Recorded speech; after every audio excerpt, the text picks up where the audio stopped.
So thanks once again for the warm welcome, and it's really so good to see your faces. I would have loved to be with you all in person, and but this is the best we have. So I'm so glad that we have this platform to share. Actually, so I think somebody is sharing the PPT, right? Is it Sammy?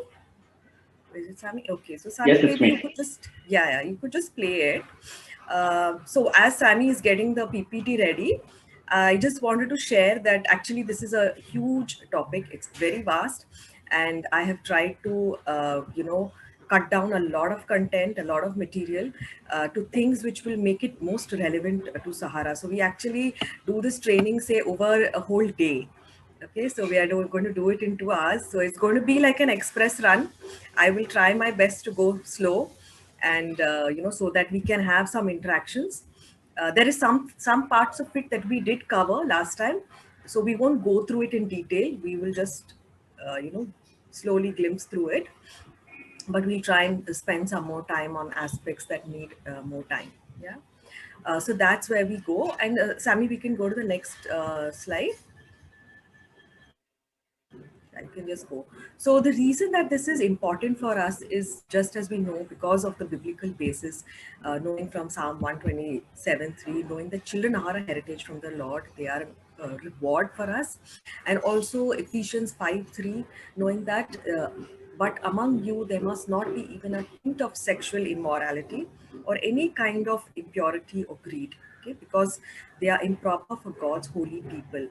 So we are accountable to upholding the laws of the land, and biblically we are called for a higher standard for care and protection. And so that's why prevention of child sexual abuse becomes more important for us. And so all the children in our care are, deserved a safe place to be in. Yeah? So we'll just go to the next slide, Sammy. So if you can see, uh, the objectives is mainly to educate, to know more about what is child sexual abuse, equip us with skills required to prevent, and also enable us to deal with situations of child sexual abuse. Yeah, so we want to do all of them. And yeah, we can just go to the next slide. So, yes, like Rahul said, the statistics are very high. And so, a total of 109 children were sexually abused every day in India in 2018, which shows a 22% jump. Now, people are also saying that the numbers have increased since the pandemic. Yeah, child sexual abuse has increased over the pandemic, and more than 50% report abuse. A lot of abuse doesn't get reported, so the numbers are skewed over there. 50% of the sexual offenders are known to the victim. Okay, and onset of abuse starts early. Okay, so what is the earliest age that y'all may have heard of onset of child sexual abuse? 3 week. 3 weeks. Okay, yeah, yeah. Anyone else? I think that's really the earliest. Yeah. So yeah, that's how early it starts. Boys are equally at risk as girls. Okay, and I will share some stories with you later. And so basically, every second a child is being abused. Okay, and so if I were to even ask in this very room, if I were to ask how many of us have had an unpleasant sexual encounter, most of us would raise our hands. Okay, most of us would have had some unpleasant sexual encounter. Now, before we go into the material, I just want to say also that this can be highly triggering for some of us who have been abused as children. Maybe it's sexual abuse or some other kind of abuse, and this can be triggering.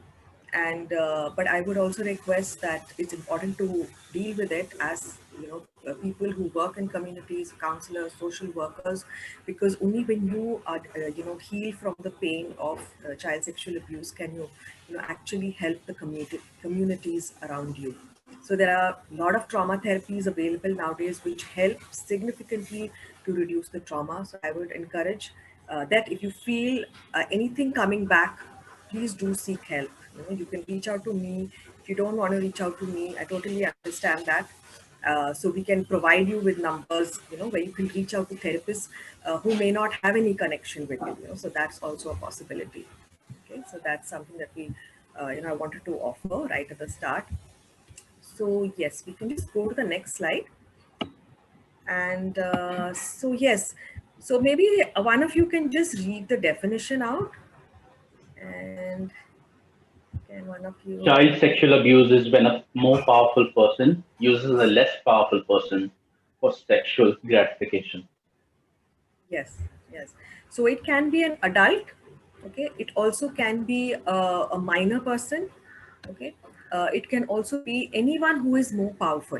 Okay? So there's one story of actually a person who is disabled who was actually abusing a child. Now the person was in age more, older in age, and that's how sexual abuse works. It's always somebody who's more powerful. Okay? And so we'll just go to the next slide. Yes. So basically, there are two basic kinds of touch. Okay, basic kinds of child sexual abuse. That's touching behavior. Okay, and the non-touching behavior. Now, for the touching behavior, it's exactly what it is. And touching a child's body parts, kissing, fondling, having oral sex or intercourse. So these are the kinds of touching behavior. Asking someone to touch the adult's body parts. Okay, rape or sexual exploitation. So this is what is one part of child sexual abuse. So when we go to the next slide, we look at a continuum. Now, touch is it's a continuum. Okay, so it's not this or that; it's a continuum. And so over there, you will see there is safe touch right at the left, and then you have confusing touch in the middle, then you have unsafe touch. Yeah? So there are a lot of debate over what words are used. Some people say good touch, bad touch, but then I've also, as I was doing some reading, I also read that good and bad are kind of moralistic, judgmental words. Good and bad, and so they have a lot of good and bad have a lot of feelings associated with them, like acceptance and righteousness, guilt, shame, etc. So a child may easily transfer these things of badness of touch to themselves, like, okay, I'm the bad person now. Okay, so and because of that we could have less children report because they don't want to be bad, as it were. Okay, and we want to increase the reporting, and so that's why we use words like safe and unsafe touch.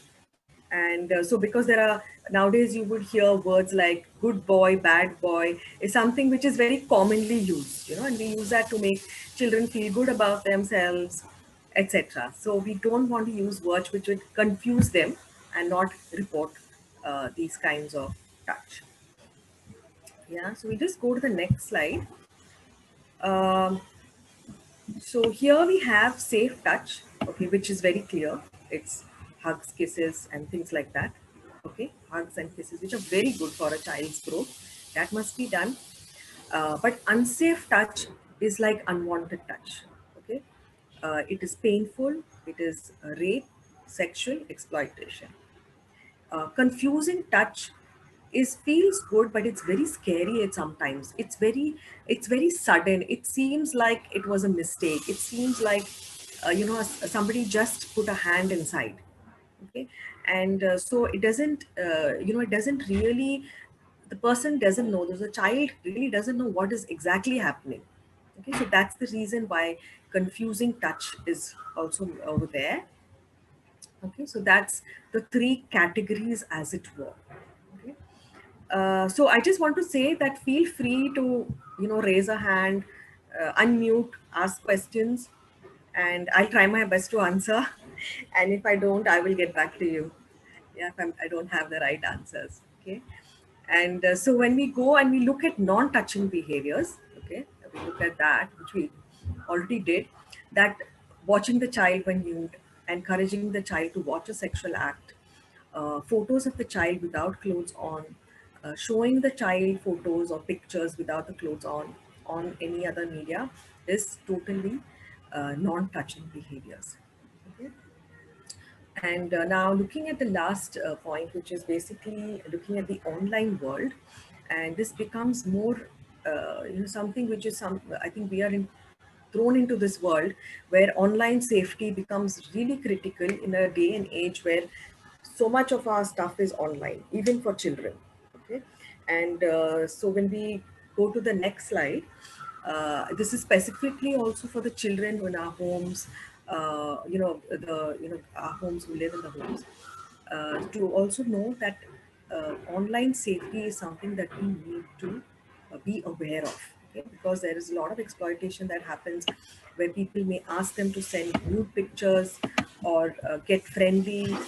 So knowing a child's habits online and having appropriate supervision is extremely important. Okay, and encouraging them, giving them awareness of how people can approach them online is so important. Keeping the computer in a room where is seen. So in the homes that we have, if the computer is visible at a place where people are walking in constantly, there's movement over there. That's important. If the children in our homes have phones, so being aware of what is being watched is important. Another thing that we see is child pornography is on the rise in India. Okay, India is one of the highest places. So with the rise of child pornography, there would obviously be an increase in child sexual abuse. Yeah, so we want our children to be aware that this is a possibility. Make sure that they don't give details so they know that these are important things. Like sometimes there have been cases where children have got into online conversations and then have actually gone for meetings. Okay, and over there they have gone and had terrible encounters. Okay. There's a very interesting, I don't know if for the Malayalis over here, there's a very interesting movie called Kapila in Malayalam. Okay, wonderful movie. If you don't, I mean, you can watch it with subtitles if you do, but it's really wonderful, and it talks about this whole area of exploitation and how this girl, she meets somebody online, okay, on a phone, and she falls in love with this person, and she's completely in love with him, and eventually she wants to meet him, she wants to marry him. Nobody knows about this relationship, and eventually he turns out to be an offender. Okay, so it's very powerful. There is a lot of truth in it, so we want to protect our children from online encounters as well. Okay, so we'll just go to the next slide. So also teaching them about gaming, cyber fights, accepting emails from people. So they need to have good supervision around. Also for us to be alert to sudden changes in a child's mood, any major habits which have changed, major, any conversations which are absurd. So some of you may remember that when the whole blue whale game had come up, when that whole game had come up, there was a lot of absurd behavior with children going around, and sometimes we can miss it. We can miss some of these signs, but I would say it's better to be safe than to be, that we have a situation on our hands. So it's important to make sure that we have these things around. So be alert, take action if required. Okay, so that's something we want to be aware of. Yeah.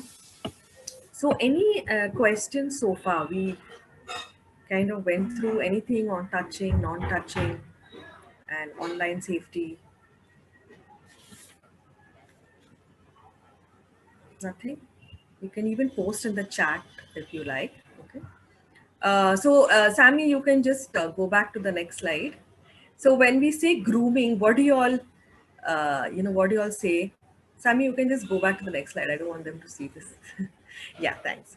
So when you hear the word grooming, what would you think the word means?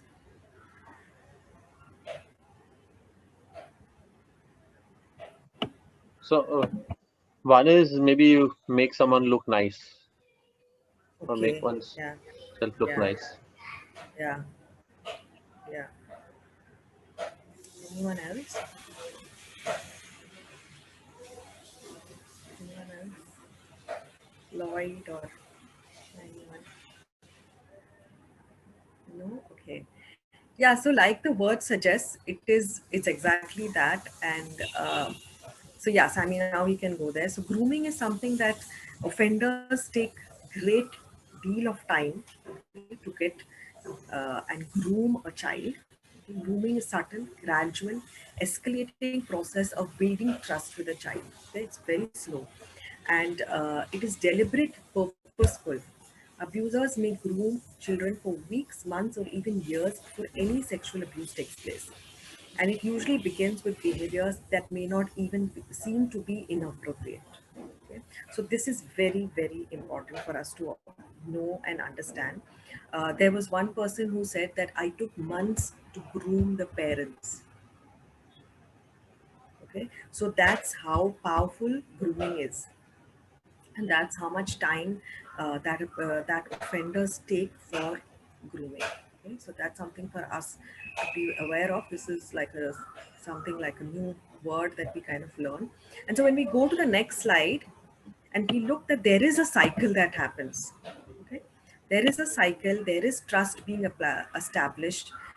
There's a use of relationship, manipulation of gifts, uh, being alone, special secrets, accidental touch, bigger acts, and the use of threats. Okay, this is so typical of grooming.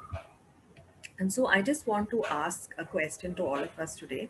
So are our children vulnerable to grooming? Would you think our Absolutely. children? Absolutely. Yeah. Yes. Absolutely. So they are very vulnerable, and that's why we need eyes and ears everywhere to see and hear, what the children are kind of going through. So when we go to the next slide, we see that there is a process which offenders do follow, and the use of the relationship to get access to the child. So sometimes their cousins, their uncles, friends, and trust is built. They would always say that there's a special secret which is going to be formed. So look out for these things. Okay, what is there? Yeah, there is manipulation with gifts, sudden number of gifts, sweets, chocolates, attention that a child gets is something that we need to be, just aware of. Opportunities to be alone, sudden, opportunities to be alone, and there'd be accidental touch. Okay, and it suddenly, sometimes the accidental touch is very often it's non-sexual. Okay, but it begins to break down the child's defenses and then start with overt sexual touch. So it starts with confusing, accidental. So the child is very confused, and then it slowly progresses to acts which are bigger and worse. Okay, so that's something which grooming does. And so there was also another. Just give me a minute. I just have to do just a minute.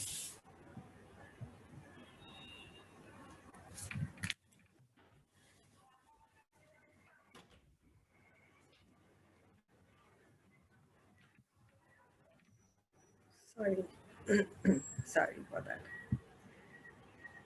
Yeah. So threats are used. Threats which say that this, if you tell your mother, she will hate you. It will upset her. Or if you tell her, I will kill you. Okay. These kind of threats are very common, very used with children. Okay. That's something which is very much present. Yeah. So we can.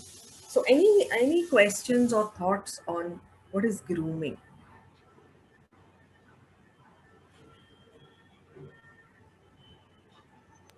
You mean in the context of Child child sexual sexual abuse. abuse?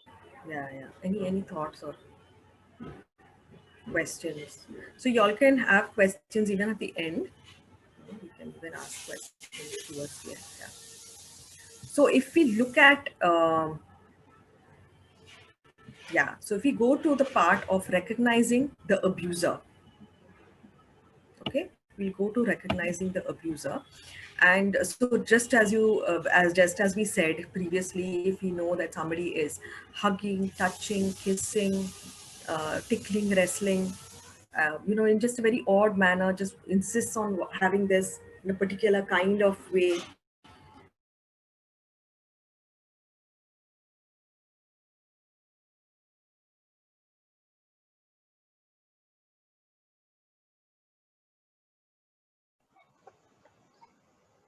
Did we lose Sushi or is it my network?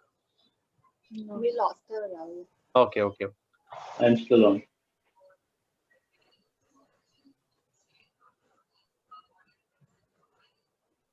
Maybe she'll just reconnect or something.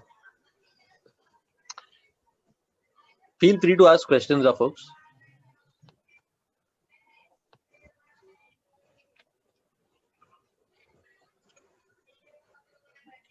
Sushi, you're on mute.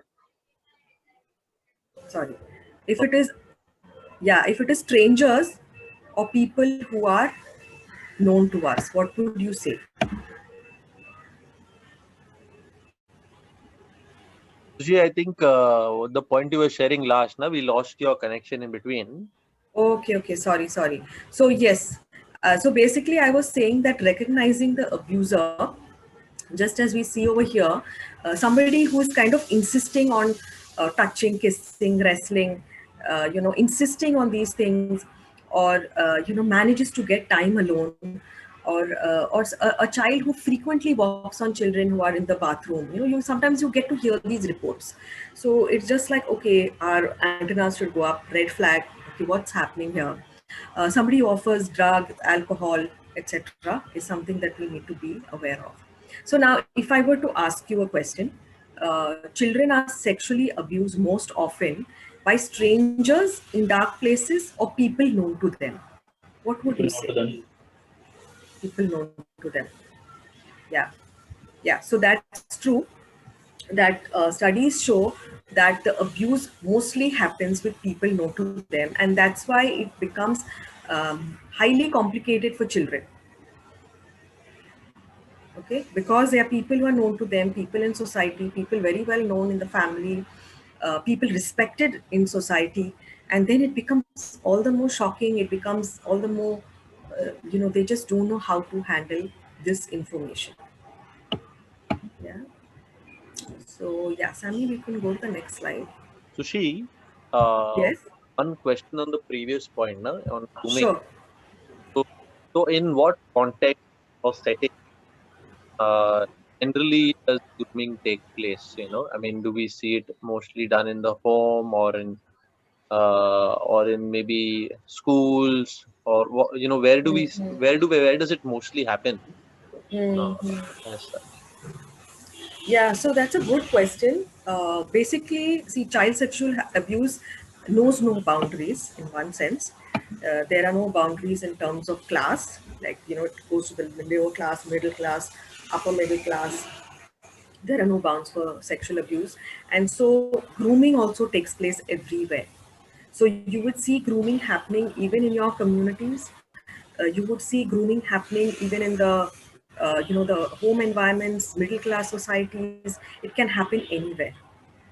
So that's why they say it takes a village to safeguard a child. So being the eyes and ears And everywhere.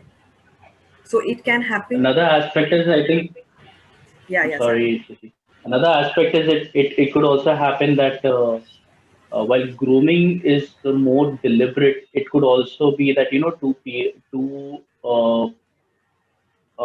children, one being elder, one being younger, could just genuinely be becoming friends. And over a period of time, that it changes, the more powerful person can change an angle and suddenly start becoming an abuser rather than it being a deliberate action, course of Yes, action. yes. So it is also a case where it will not immediately or initially appear as something like that, as an abuse at all, because they're generally being friends. But maybe after a year of being like that, uh, because the more powerful suddenly start feeling the desire to abuse the opportunity, now starts leaning in that direction. So it does happen that way also. Yeah, true. So there is some slides that we have on that later on also. Sammy, I'll bring that up again. What you said about children and abuse and what happens to them. Yeah. So yes, this is something which happens. And yeah, if we can just go to the next slide. So basically, don't allow children to get away consistently with behavior that is not inappropriate. Okay, having limits for the child and knowing what limits are being broken constantly, having an eye out for that. Absenteeism, health. These are good signs that we have. spends a lot of time or spare time with children, okay, like we said, offering to babysit, take care of them, gives them a lot of gifts and lots of gifts, chocolates, etc., for no reason at all. Okay, these are something that we really need to be aware about. Okay. So we'll just go to the next slide, and we have some. These are myths over here. Maybe one of you all could just read them aloud. Uh, you can just read it. Yeah. Some myths broken. Yeah. Yeah, Sorry, Sam. go ahead. Yeah, go Some ahead. myths broken. Not usually strangers. Pick easy victims. Abusers themselves are not necessarily victims of abuse. May Mm-hmm. be married and have children. Mm-hmm. Mostly men, but also women.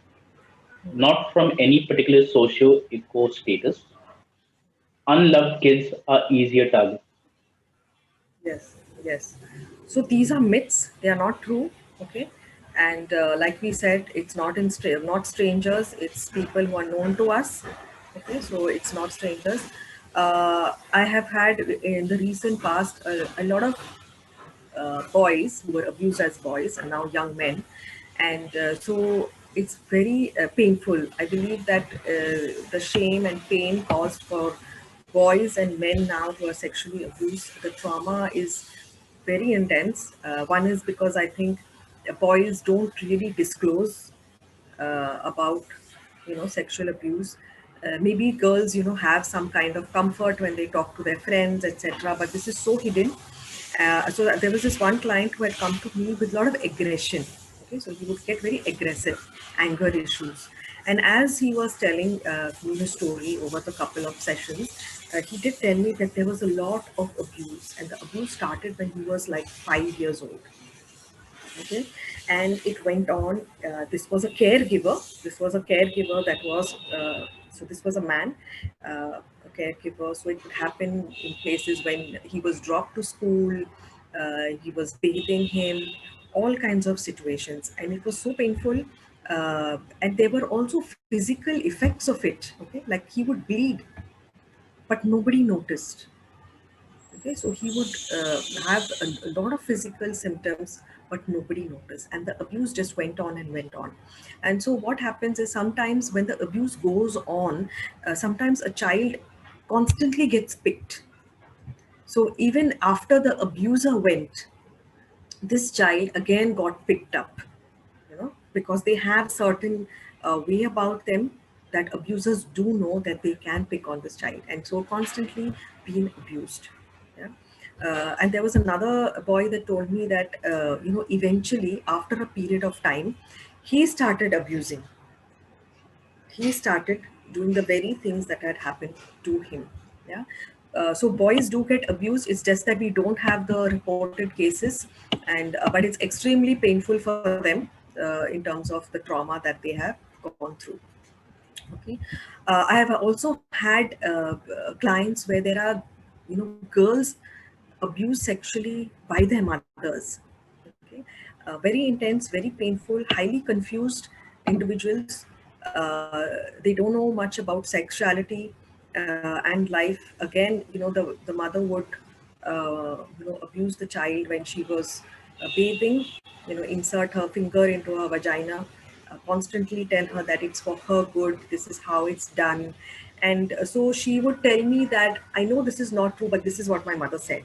So because she had heard this for so many years, it was difficult for her to even realize or have these boundaries that this is not what it's supposed to be like.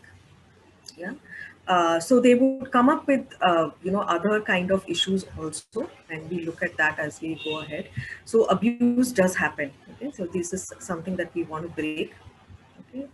um, yeah, so before we go any further, the last time we did meet, we talked about certain effects on a child. What happens to children. So, what do you think? Or maybe maybe you were not there at the training. That's totally fine. What do you feel are some of the effects of child sexual abuse on a child? What's going to happen to them? They could become likely offenders themselves. Mm-hmm. True. Yeah. Hmm. Anyone else? Maybe it's difficult.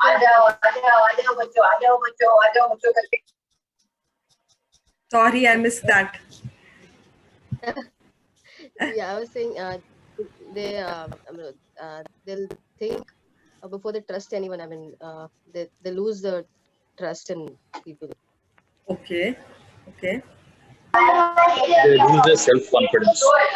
They lose their self-confidence. Okay. Okay. Self-blame. Self-blame. Yeah, yeah. Okay. So I think we can have a little bit of a deeper conversation on this. Okay. So I would ask Rahul if you could just break us into groups, and what you all would be discussing is what are the effects on a child. Okay. So broadly, I'll just give you, there could be behavioral effects, there could be physical effects, could be sexual effects. So what would that be? Can we just think of what would it be? Okay. So maybe Rahul, you can just break us into groups. Okay, I'm just opening the groups now.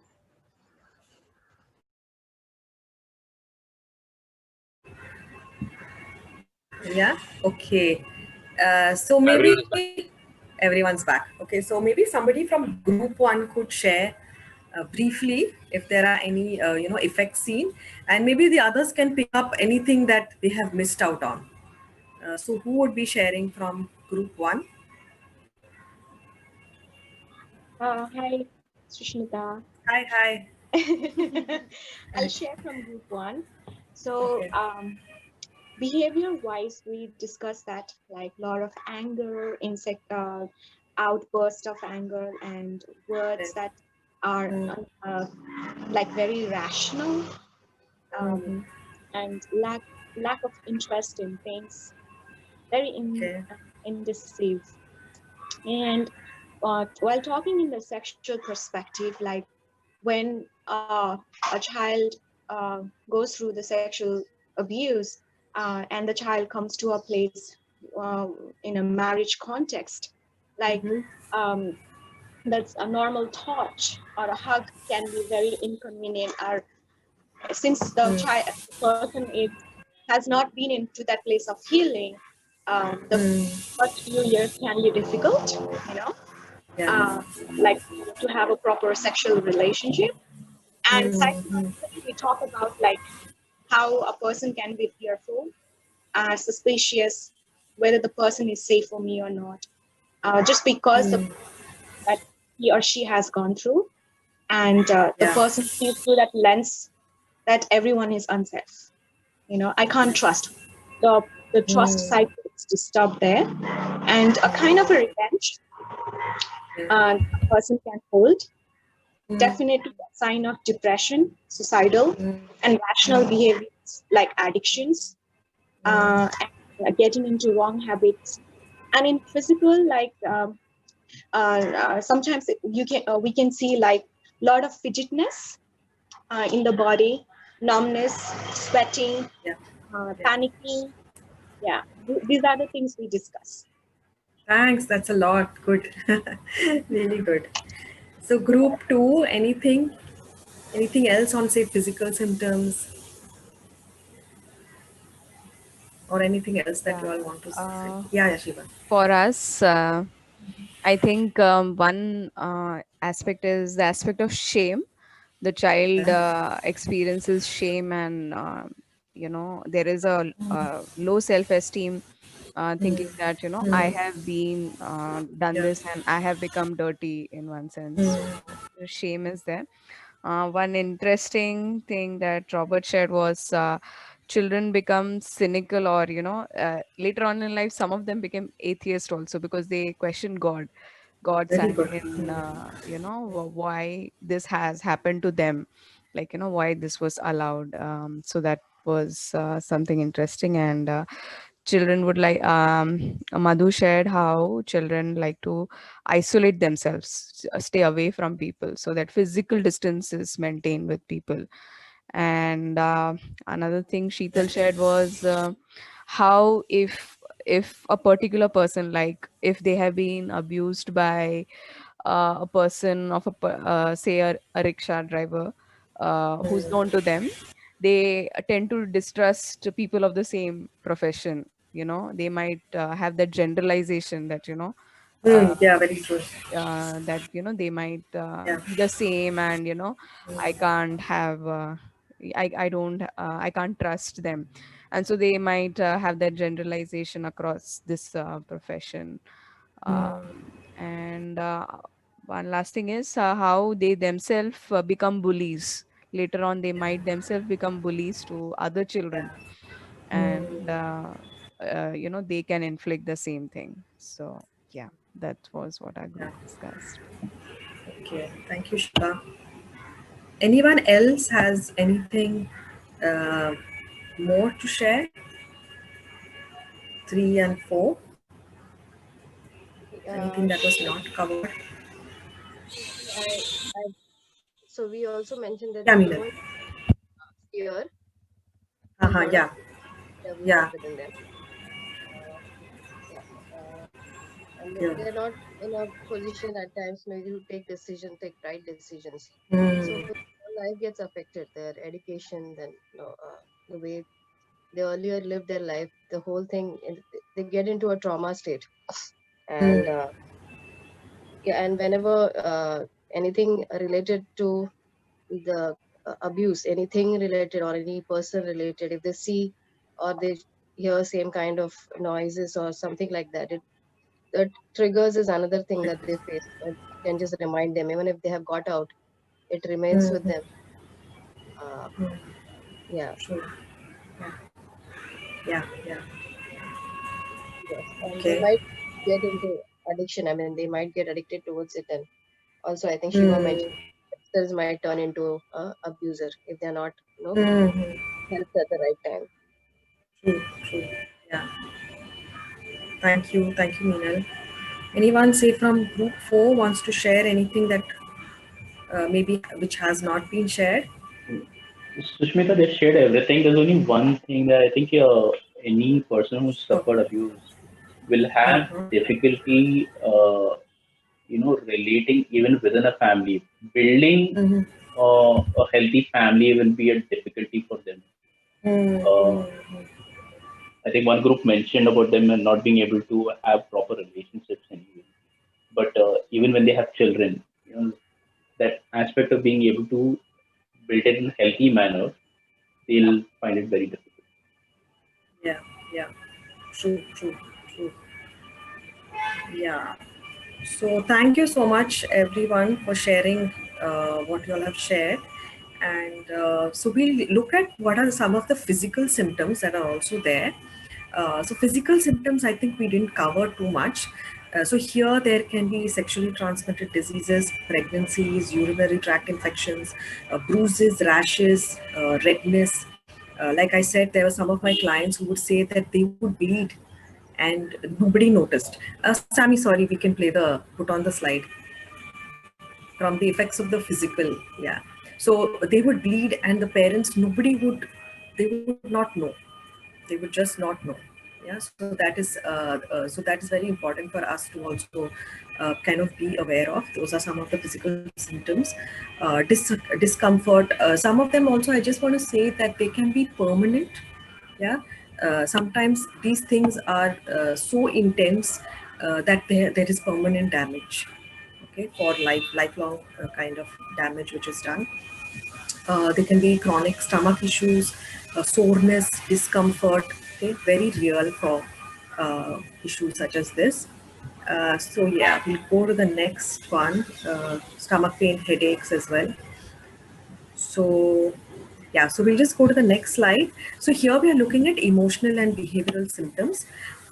So here, like many of you said, there's poor self-image, self-esteem, social withdrawal, unable to concentrate, anger, rebellion, use of alcohol, drugs, sudden bedwetting, sudden interest in sexuality, and just sexual organs. Okay, those are some of the effects. I really liked that you all also mentioned the spiritual effects. Okay, which is very true. Many of them get very angry with God very angry with God that God never took care of them. So they're unable to see God as a father. They're unable to connect with God. There is something which is always deeply kind of lacking in their whole connection with God. Okay, so that there's a big struggle in terms of spiritual effects. Okay, and so then when we go down again to the next slide, sometimes there is obsession with sex. Okay, sometimes there is a complete obsession or there's a complete aversion. Like Sani was saying, sometimes some of them don't even consider marriage. Okay, because the effects have been so harsh that they would never want to consider. There is confusion with sexuality, gender. I just want to say also at this point, a lot of people who struggle with same-sex attraction do, have been very brutally abused as children. Okay, so there is high confusion over there. It's something that we see as a common pattern. Children, then they kind of just get so confused with their sexuality. Okay, sleeping difficulties, eating difficulties, nightmares, perfectionism also, because of the tendency to get things right. Okay, so if I was a good child, this would not have happened to me. Okay, that's their worldview.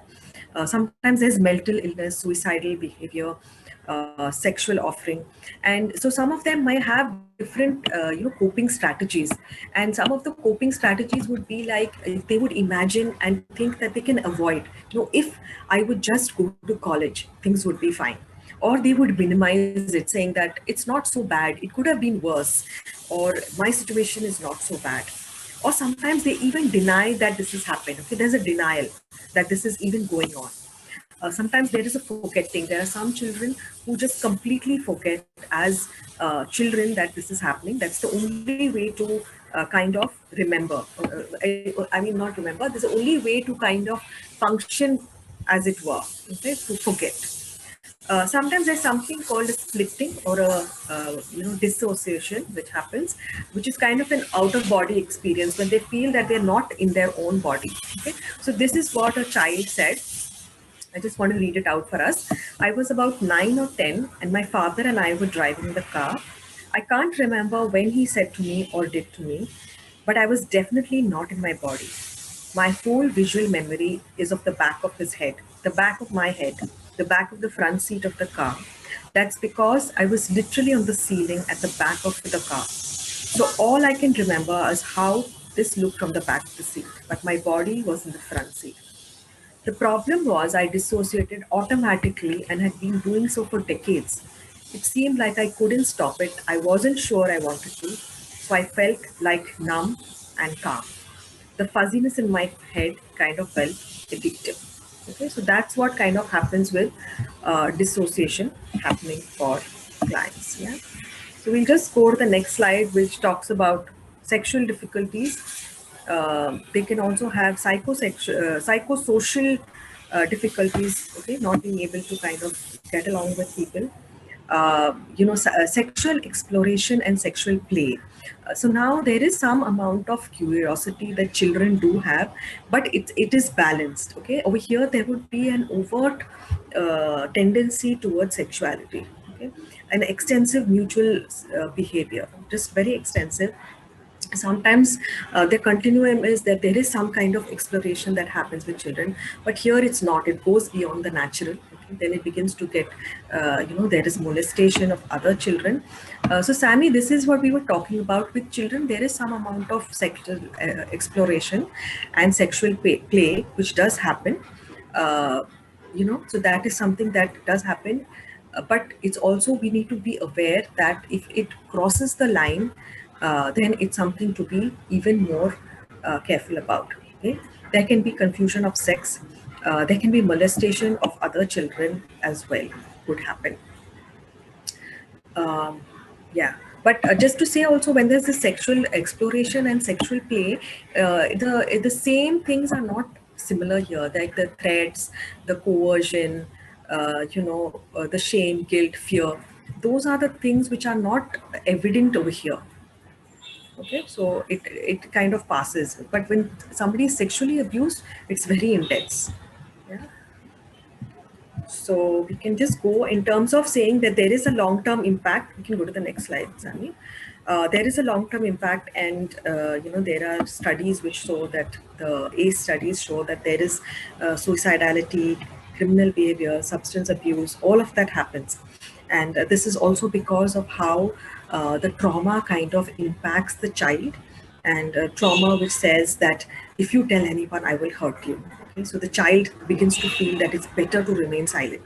Or the abuser would say that, I love you, you're so pretty, I can't help myself. So the child begins to believe that I am the problem, it's all my fault. Okay, or the abuser may say, you wanted it, you love it. Okay, and so the child comes to the conclusion is, I asked for it, I'm bad, I deserve to be punished.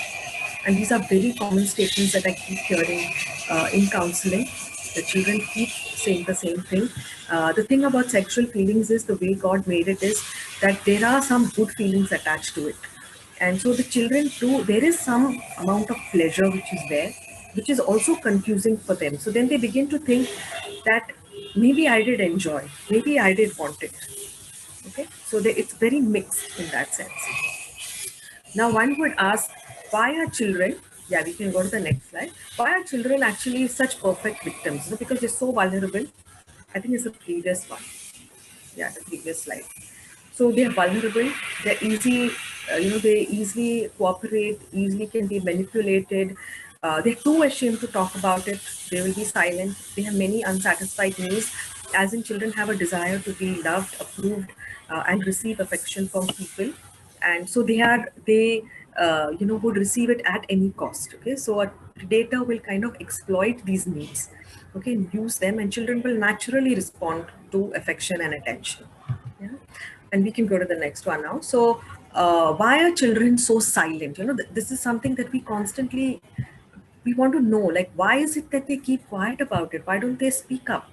And the reason being that they're more powerful, the abusers are more powerful, they're obliged to obey adults.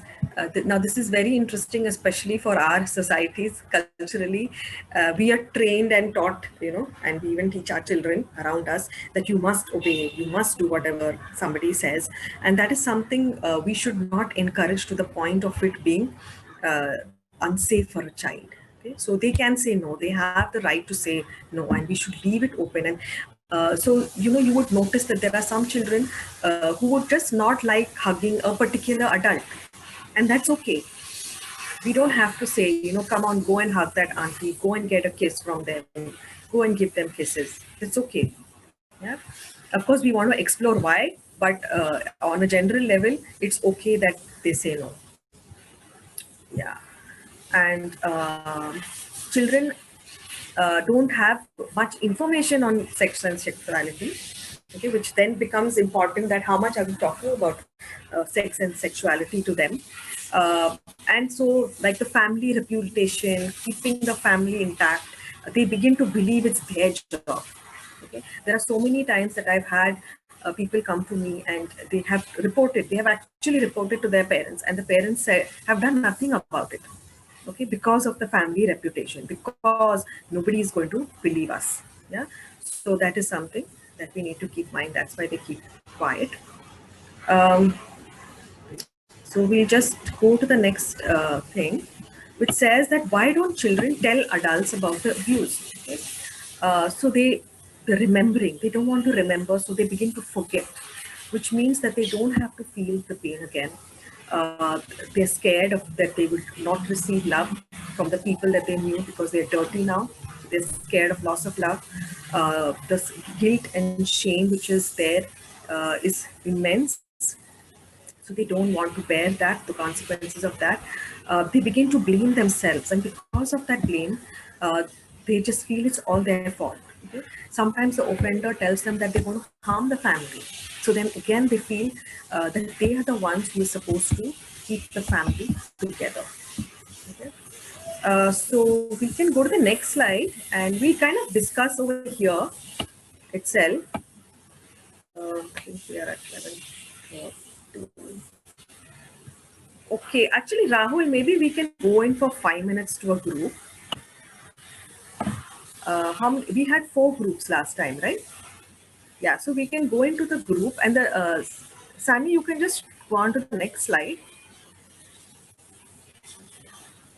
Yeah, so these are the questions actually. Maybe you all want to take a snapshot. So, hearing all this, hearing whatever we heard, what can you do to protect children from sexual abuse? And what do you need to teach a child that will help them protect themselves? How should caregivers respond, not respond, when a child comes to them about abuse that has already taken place? Yeah.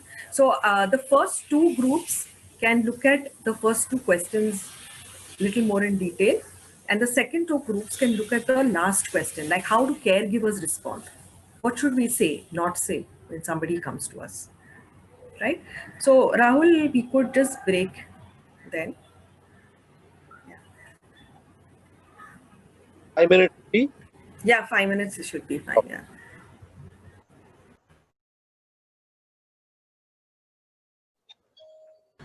Yes, yes. So maybe the group one can share what can you do to protect children from sexual abuse? Maybe both the groups can share it, and then we'll Okay, look this at is this. a from yeah. Yeah. Mm-hmm. So couple of things that we have discussed. Uh, Yeah. on the first question, number one, we should Mm-hmm. spread the awareness of unsafe touch. Number two, we discussed about open discussion in the family. Talk about abuse Mm-hmm. openly and not hide it from children, and let them know about the safe and unsafe touch. Mm-hmm. Then the third thing we talked about was children should know that it can happen to anyone. Abuse can happen to anyone, and they need not need to fear, but report it to the family immediately. If any such abuse happens to them. Number Mm-hmm. four, we talked about we should let the children have child. They should be able to call them, in case of any emergency as such. Number five, we talked about awareness videos. Children at home, Mm-hmm. awareness videos of Yeah. do's and don'ts, and Yeah. stuff that happens and all. Mm-hmm. So that was from question one, and when we came to question, I was almost running around away. So a couple of answers that we got for question two is what do you need to teach a child that will help them protect themselves? So the first thing we talked about is self-defense. Self-defense should be taught to the children, at any Mm-hmm. age of age. And also the second thing, if the child comes to know if someone is, attempting an abuse towards Mm-hmm. them or trying to do Yeah. something with them, the Mm-hmm. first thing is to run, allow them, Mm-hmm. uh, as we mentioned, is better than cure. So the first thing was to just Mm-hmm. not allow them, even if the child gets, something to teach the children. Even if Mm-hmm. the child gets a slight thing that oh, this man or woman is trying to do something to me, I better take off. So yeah, that's all we have discussed in this group. Okay. Okay. Great. Thanks. Thank you so much. Lot of good discussion. It's excellent. Anyone else from group number two who has anything different to say over here? Yeah, just to add on, is I think most of the things have been covered, and how we can. One is one of the points our group shared was how to take the real information from the child, and reproduce it the same way that the child has narrated, so that there is no distortion of information, or you don't hide any aspect of it. One is that, and second is I felt how group one shared about open discussion in family. I think even parents can go through trainings to Yeah. understand, Yeah. because parents are the primary caregivers Mm-hmm. of children, True. and we as professionals who are dealing with children go through training, but I think it's more important for parents to Mm-hmm. go through that awareness education of sexual abuse. yeah, these are the 2 points we wanted to add on. Very good, very good. Excellent. Yeah. So, so let's look at the last question, which says, how should caregivers respond or not respond when a child comes to them about abuse that has already taken place? So, group number 3 and 4. Yeah, so should we discuss, and here are some points. So we thought that we should not blame the children. We should be very calm when they approach to us to share about, and not cause any fear to come in them that what has happened to you guys. I mean, this is very Mm-hmm.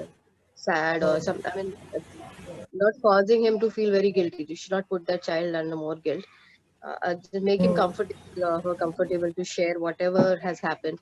Maybe ask some generic questions and try to find out as much as information possible, and Correct, listen correct, and correct. build trust, and not to judge them of what has happened. And uh, yeah, Yeah. notice any particular body language if they are Mm, uh, mm, showing up. Uh, mm, yeah, and then of course we thought that we should inform to our line manager about all that has yeah. happened, and we can also educate maybe on a later stage, maybe, but then we can with the help of Mm, this we should also educate children about such kind of things that can mm, happen to anybody, and we can educate mm, children. We can bring awareness among mm. the children about these things, so that they're aware, and Yeah. they are not in guilt. Correct, correct. Yeah, yeah. True. Thank you, Neenal. Anyone else from group 4? Anything different? Anything to add on? It covered most of it. However, Yeah. I think she said about getting information. I have to be careful not to ask too many in questions also initially, because that could feel intrusive and make them find it very difficult to deal with. And taking them to a safe place, I think that Mm, also helps. Uh, it can also need to be reported, you know, to the authorities. Get help for the child to overcome the physical and mental, psychological mm, trauma of all of it, mm, and be gentle with the child that is abused. That's it. mm, mm, mm. Yeah, yeah, yeah. Excellent. Yeah, thank you so much. A lot of good discussions here, so that's really good. So we can just slowly go and look at, through the next couple of PowerPoints, we look at how and, your answers over here. So like this diagram suggests, like for child protection, we need an army. We need all of us to be aware. So it's the role of the child. So, we have prevention for them. Like Rahul said, we do the personal safety education with them. Then the role of the community. It's very important to keep the parents informed on child sexual abuse and what happens, what are the myths, etc. So a similar training like how we are doing over here, we can have with them. So that they are aware, so that when children disclose, they're also more and more prepared. So maybe having them say once in a year is a good time. Okay, it's a very hard thing for communities, because especially because of the small housing, uh, overcrowding, etc. The risks are higher, so the risks are more, but we need to still keep talking about it. Yeah. Then the role of the parent or the caregiver. So then that's where the whole, the family system comes into play over here. And of course, there is Sahara is also right there. So we can just go to the next slide. So at the next slide, we're talking about what is the role of Sahara over here. Where do we fit in? Okay, now when we talk about something like this, it is quite overwhelming. Okay, so as a community, we could have two responses. We could either have a fear-based response and feel very overly anxious, overly protective about everything, and extremely fearful. Yeah, or we can have a faith-based response and know that we will do the best that we can in the God-given way that He has given us, and so we can have that approach, which is it doesn't paralyze them. Yeah, so having that faith-building kind of an approach. So basically, I've written over here role of Sahara in terms of the staff, etc., volunteers, etc., can be vulnerable. So having regular trainings, opening up about abuse happening in the home. Now even adults might open up about abuse. Okay, children might tell you about abuse which have happened. So that is something that we have to be aware of, the children attending our programs, and that's where Sahara kind of becomes that bridge. Okay, so we just go to the next slide, which talks about prevention. Okay, so like prevention, again, the role of Sahara, we can conduct workshops, we can have value-based sexual health education, we can have personal safety education, or we can have child sexual abuse workshop for the parents. There'll be prayer and counseling, adequate supervision, and minimize opportunities for a child to be alone with an adult. Okay, also it's important to have background checks whenever you have new staff. Knowing, have letters of recommendation from previous employees. Knowing who is who you're employing. That's very important for us to have for Sahara. Now, that's Sahara's role. Now, as caregivers, now some of you all are also involved in homes, and that's why we included this. So to just say that staying involved, okay, being approachable, to affirm, show love, having conversations with a child regularly, regular having training with a child, sharing age appropriate information. Now children might express things, so allow them to express, give them information that they need, and move on. Okay, because sexuality is such that children get exposed to it in very little bits and pieces. Okay, so we need to give them what they need to hear, and if they ask questions, we don't want to say no, don't come to us. We welcome it. We want them to come to us because that's the right source of information. So welcome questions from a child. Yeah, so that's something that we want to encourage. And Sami, we go to the next slide, actually, the role of caregivers. Okay, so that's what we do. Now, I just want to go into the next section. Sami, you can go to the next section, which is the personal safety education. Okay, so now this is very critical for children. We need to keep conducting them so that the awareness is there, they are aware, and so there is less risk. So some abusers say, if only they were more aware of what was happening, they would not have been abused. Okay, so that's the power of actually being informed. And so we want to train children to know that the body belongs to them, which are the safety rules, how do they handle a situation. Also, just to say that, disclosure and a child actually disclosing, they say it's a process, it's not an event. It's not a one-time disclosure. Children disclose as a process, and usually children never disclose when the actual abuse is happening. They would actually report abuse much later in life, okay, because of all the consequences that we talked about. So disclosure happens very late. Sometimes there would be physical symptoms, there could be pregnancy, and that's how disclosure happens. So disclosure itself is highly complicated, okay, because there is fear, there is threat, the perpetrator may be around, so the child may not disclose. Okay, so which means that conducting personal safety education is so critical for the child. Okay, so we need to constantly engage with the child about what is going on with them. Yeah. So we'll just go on to the next slide, Sami. Yeah, so this is like I really like this slide, and this is something that we use very often for, when we're talking about what is child sexual abuse. So when I'm counseling individual or one by one, I, go through each one with them. And very often after this slide, there's silence. Okay, because in our communities, most of them have been abused in many ways, as you can see over here, you know, hitting, touching, all of it has been kind of violated. Okay, so they're very shocked that Didi ye bhi hai kya? So they don't know. Okay, so we're giving them language, we're giving them you know, information that says that this is not right, because ever since they've been seeing that this is the way love is, this is the way things are, and they begin to see something else. uh, these are available online. You can even go to Tulir, has a good website, and you know, you can get the posters available over there. You know, even put it up in your centers. It's an excellent place because they just know that this is right. You know, just that it gives them the visual that okay, this is not normal, and we can talk about it. Okay. We also have, Sammy, we'll just go, okay, before we go there, I just want to show you, this is like a personal safety education book. Okay.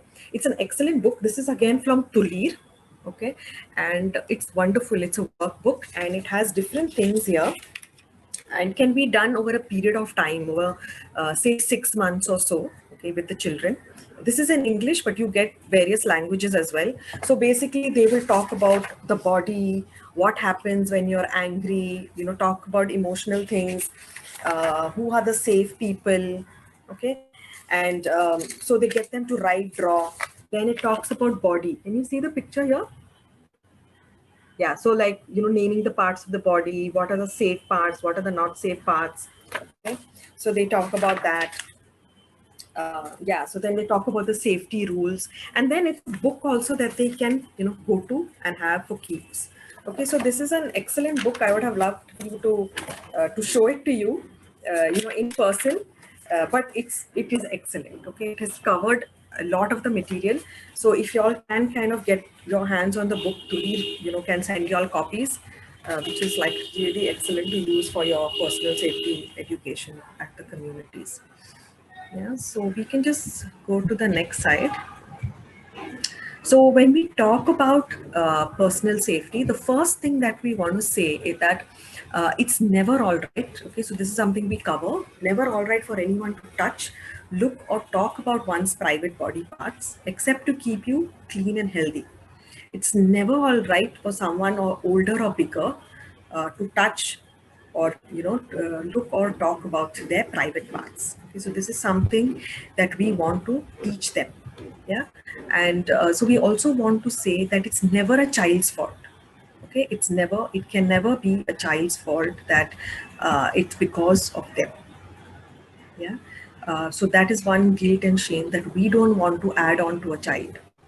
Right, so that is something to be aware of.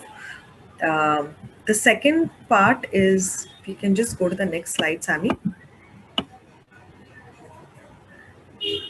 Yeah, so we can just, over there it says the rules, which say no, go, run.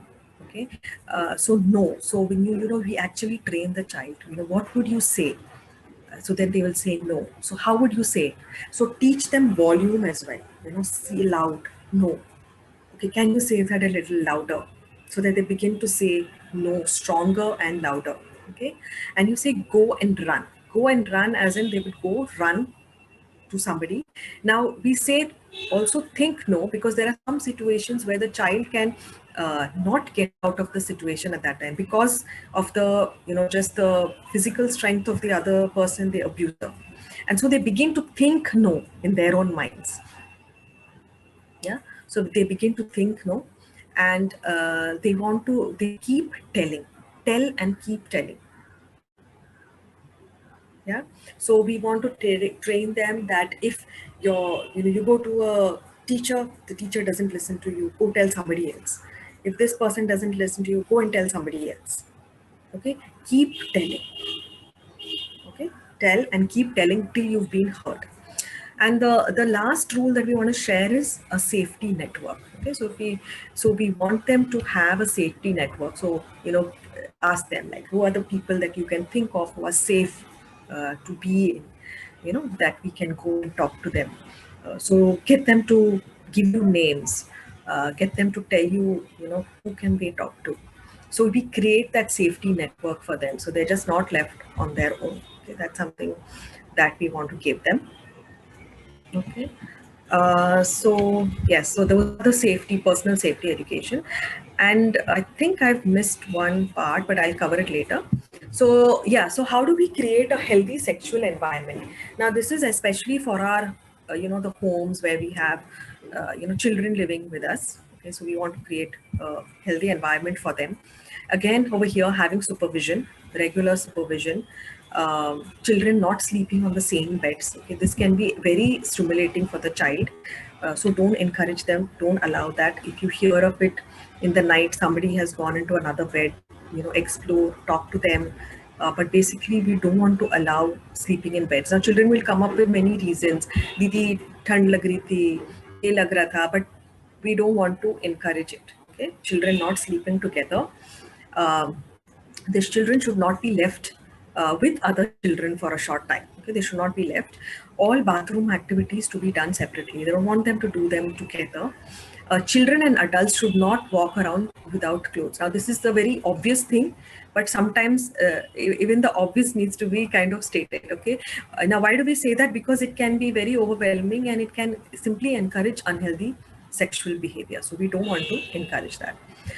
Then continues to ask children on a regular basis, talk about it in private, in one-to-one conversations.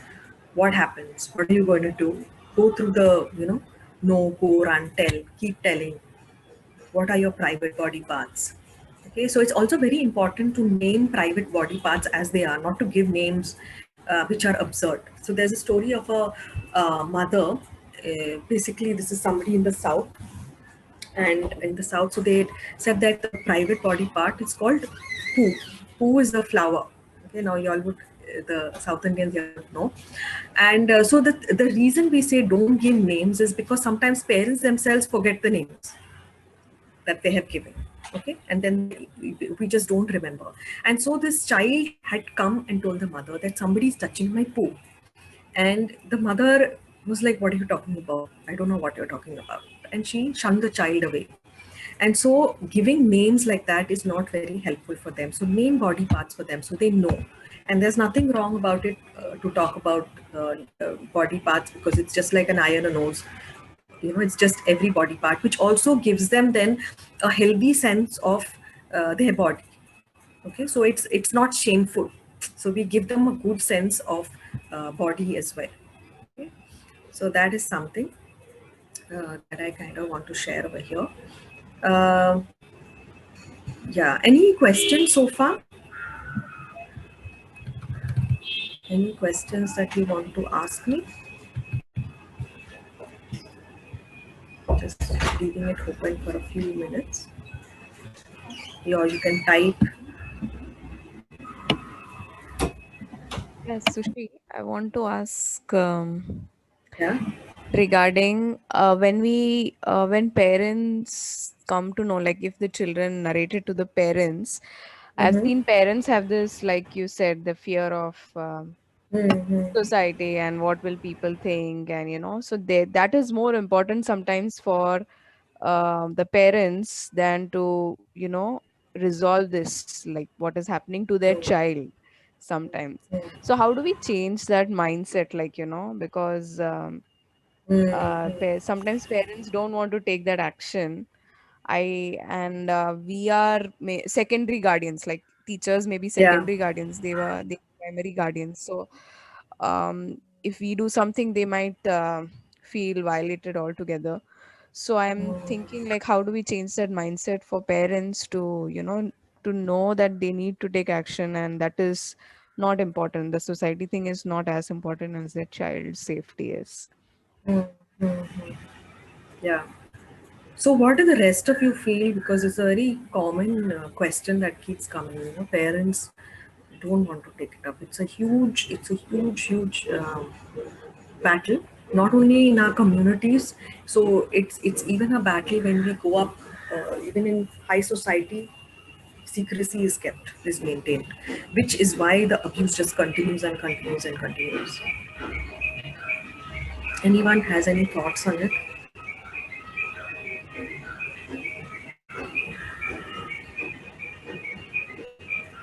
So what I would feel is, Shiva, is just like we're doing right now. I mean, it's really excellent, but we have to keep talking about child sexual abuse. I think one of the preventive ways is keep talking about it, because there is so much of shame and guilt associated with this, the family name, the people involved, that we need to kind of break down those myths, break it down, show the safeguard of the child, how it's affecting the child. So I think as a community, our one of our main roles is to keep talking. So even in the communities you all live in. So this is Sahara. So we are doing it for Sahara. But even in communities that you all live in, have these conversations with societies, because it's important. Because it takes a village to actually protect a child. Okay, so if I know that there are other people who are watching for my children, that gives so much of safety. Okay, because the more aware a child is, the less likely abuse happens. So the power of information is very intense. So keep talking about it. So even for us, the same rule goes: keep talking and keep talking. You may have done it last year, but continue to have another prevention this year. Just keep doing it, because the more we do it, more people do get exposed to this material.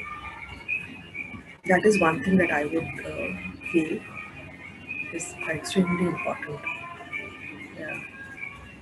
So I just want to say that just a few things about in terms of how does how do we handle it when a child shares about abuse. I'm sorry, I just forgot to put those slides.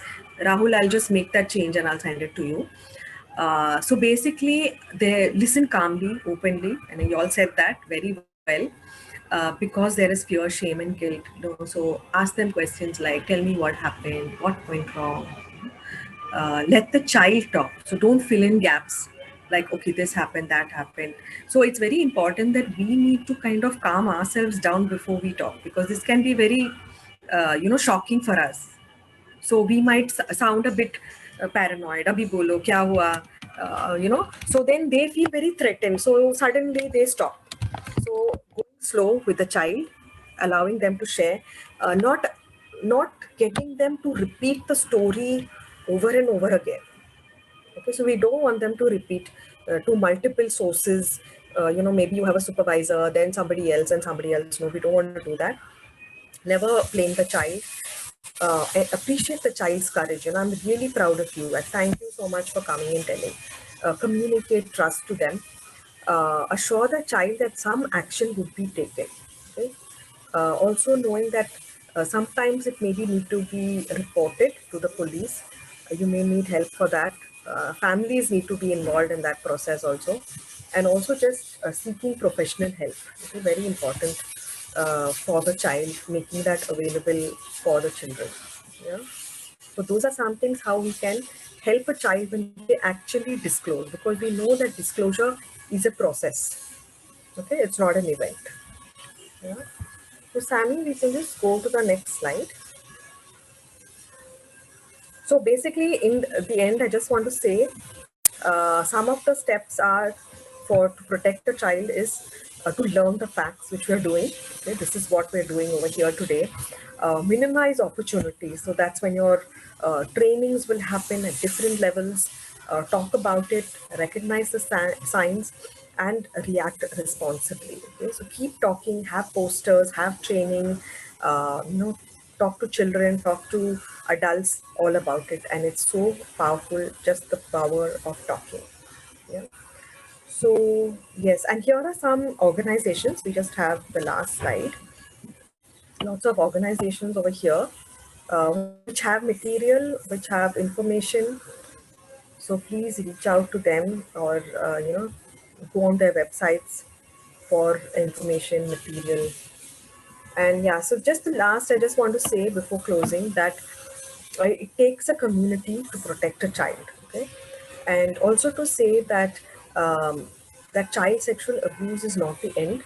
Okay, it's not that a child cannot function and this is the end of the road. No, we don't want to say that. There is hope. There is counseling available. They can build on. They can have a healthy life. We can, build a good support system for them, and they can move on well. So we don't want it to be the end of the road, but we want people to receive help.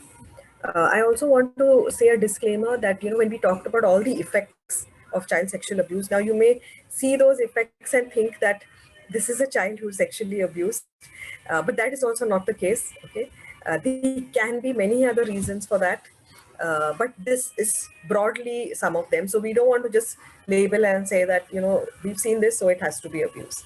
Okay, but anything abnormal is something worth thinking about, asking questions to yourself. Yeah.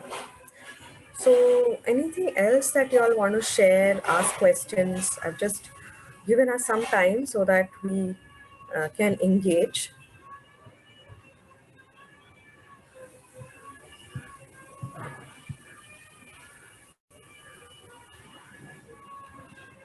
Thanks, Sushi. I think there was a lot of learning in this session, and I think just the ways to identify and the ways to see what could be some potential signs that the child is being abused, and all to be attentive towards that. We sometimes can get so busy in our work, you know, and may or may not pay attention to that. But the whole idea of being able to be alert is so important. So I think it was quite helpful to go through this. I think maybe Linda wanted to ask a question because I saw her Yeah, unmute. sure. Yeah, I actually, sorry, I got disconnected in between because the electric supply went off here. Okay. And Bhadram, I connected. I don't know whether I missed whether you addressed this thing, but I thought I'll just say that we had a case in one of our centers where the child was abused by an elder child, and when the mother was confronted and talked to her about it, when the child said it to the mother and then the staff were involved, so the mother did say, no, I don't want to report, I don't want to say anything, I don't want to make an issue, let it be, बच्चा का parents से बात किया कभी करेगा नहीं वापस. So in that case, from what I understand is that reporting is mandatory from anybody who knows that such a thing is going on.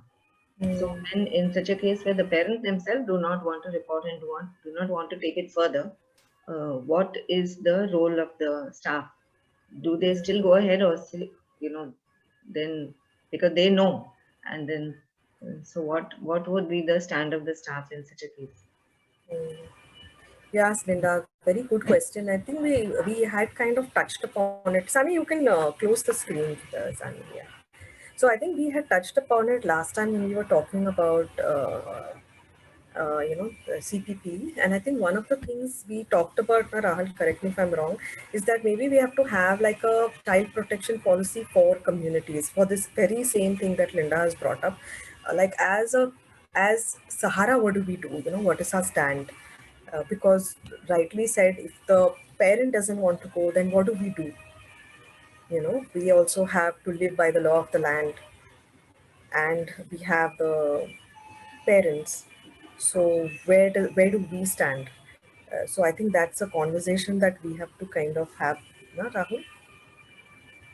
Yeah, I think last time what we discussed was that we need to make all the resource available, all the helpline numbers available, a proper escalation matrix available to the community, in case we notice that something like this is happening, and which is why we also have the CPC poster, and we have a child line number posted in our centers, and so on and so forth. And so that resource definitely needs to be made available to the community.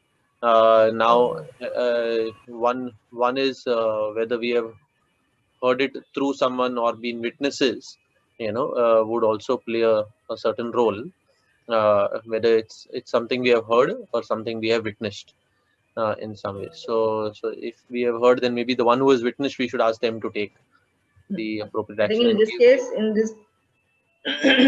in this particular case, the child himself had come and told the teacher. Yeah. How old was the child, Linda? I don't think more than, I think our children are admitted at 3 years. It was a little child, so I don't think the child must be more than 6 or 7 years. Very good. It was some time ago, some years ago. Okay. Yeah. So what is good is that the child found the ability to come and share it, at a center, and so that is good. That openness and was there, and the child also was not fearful to do it. I think also what happened was it was between one child and another child, and I think also the issue was addressed at that community level, where where basically both the parents had a conversation and so on, and so basically where they were told what they could do. But definitely, if it when in a one-off incident, if the parent has decided not to take it forward, as their decision, it's one thing. But if there is definitely some continued abuse, then we surely need to report it. Yeah, thanks.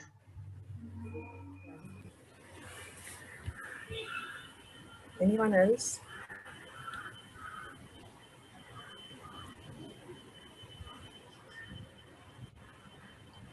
Hi, Hi, Sushmita. Jesslyn. Yes, Jesslyn. I just have a question. So in the adverse trauma effect, so when a child is traumatized, the bedwetting is a huge issue, right? So in case of like adolescent, or when a child, when that abused kids grows up to be a man and woman, have you come to a notice, or in your case when you did the investigation and all, the bedwetting keeps continue, the effect of trauma is so severe that the bedwetting problem has been there even in the adolescent, like a man and a woman. Does that happen? And if that's the case, like, how do you counsel those kind of like kids who does the bedwetting, is that effect of trauma because the child during the childhood, the person has gone through trauma so much, the bedwetting has happened till now, being an adolescent or being an adult person. So my question is that, do you think it's because of the adverse trauma effect? That, like, common sense, we all can go to toilet anytime, but the urges to go to toilet, sometimes they are not able to understand that they need to go to toilet also, and the bedwetting happens especially in the night, in the sleep, during the sleep. Yeah. So just your thoughts on that. Yeah. So what you're saying is very true, because like, see, the timing of when things happen, they always, like, sometimes they're secondary symptoms of what could be the real issue. So the bedwetting is like a secondary symptom of what's going on. So we want to treat really what is at the underlying part of it. Bedwetting is definitely a part. And so, like, the fact that it is happening during the night is when probably the abuse was also happening. Okay, so the bedwetting is also happening as a fear-based response, because the child is out of control and so wets the bed. Okay, because that's where trauma hits the most. Yeah, so being able to identify that and help the child process that, the adolescent now, sometimes symptoms change, sometimes they grow out of a particular thing, but they might have other issues later on. Like, sometimes I've had clients who come because they would constantly faint, or constantly have stomach issues, go to doctors and doctors would say everything is fine, everything's good, and so then they realize that there is something more to this. Okay, so it's I think the counseling aspect, the therapy aspect would help them to deal with the impact of trauma. And that is what is causing them the bedwetting, basically the fear of the whole trauma, okay, the trauma memories which happen at a particular time, and how that can be healed in proper functioning could happen. So I think the therapy is a very important part for the child sexual abuse. Thank you, Sushmita. That answers it. Yeah. Yeah. I think the psychological part of a help, like going to the therapy, I think that is the good answer to my question, right? Thank you. Yeah. But very often I think children don't come, like they don't disclose, like we heard, they don't disclose. So we would actually have adults coming in for therapy. So it would be adults that we actually have in therapy, and they disclose years of abuse. Yeah.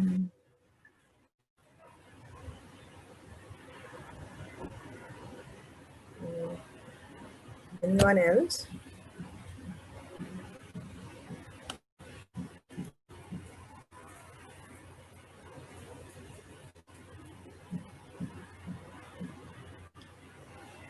We again become I don't think the you. phantom group.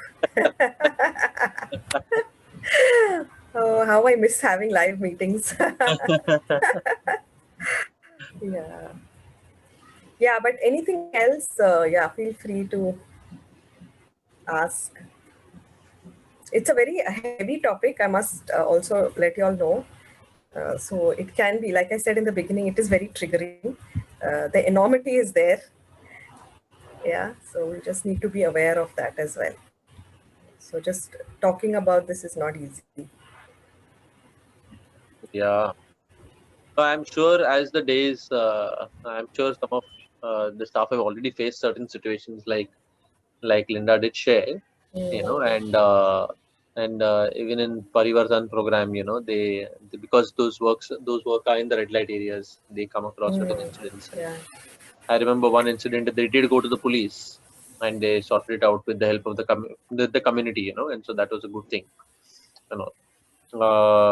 So it is good to like I think what Sushi shared. No? It takes a community to prevent this.